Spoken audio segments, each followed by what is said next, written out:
இந்த நடந்த வருஷம் இன்னும் இதா போகுது. தாவேக்கானாலே பிரம்மாண்டம் தான்.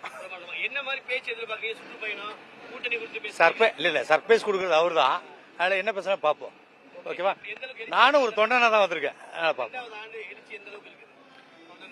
நீங்க பாக்குறீங்களா தெரியலையா எந்த அளவுக்கு இருக்குன்ட்டு. நிச்சயமா டிஃபரெண்ட். போற இடம் எல்லாமே பெரிய வரவேற்பா இருக்கு.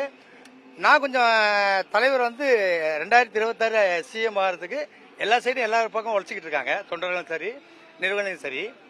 அதை தாண்டி ஒரு நண்பரா நான் தனிப்பட்ட முறையில் உழைச்சிக்கிட்டு இருக்கேன். அதை பத்தி நான் கவலைப்படல சார். நம்மளுக்கு தேவை தலைவர் தான்.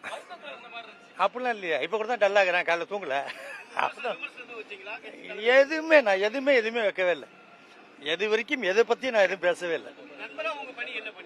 நான் சொல்றேன் டெஃபினட்டா சொல்றேன். வெற்றி 2026 அவர் சிஎம் ஆகிறதுக்காக என்னுடைய முயற்சி சில எடுத்திருக்கேன். அது விஷயமா தான் போறேன். இதை தலைவர்கிட்ட கொடுக்க போறேன். நான் சொல்றேன். என்னது அப்படியா? நான் சொல்றேன். ஆமா, பெரிய விஷயம் தானே. அதாவது வந்து யாருமே பண்ணாத ஒரு விஷயத்த தலைவரோட தான் இன்சிடென்ட் எடுத்து 2வது வருஷம் பண்றாரு. இதே பெரிய விஷயம் தான். போற இடம் வரவேற்பு இருக்கு. அதான் மெயின். போற இடம்லாம் வரவேற்பு கண்டிப்பா மாறுதலை எதிர்பார்க்கறாங்க. ஒரு 2 நிமிஷம். அதெல்லாம் எல்லாமே அவங்க பண்ணிருப்பாங்க. எல்லாம் பண்ணிருப்பாங்க.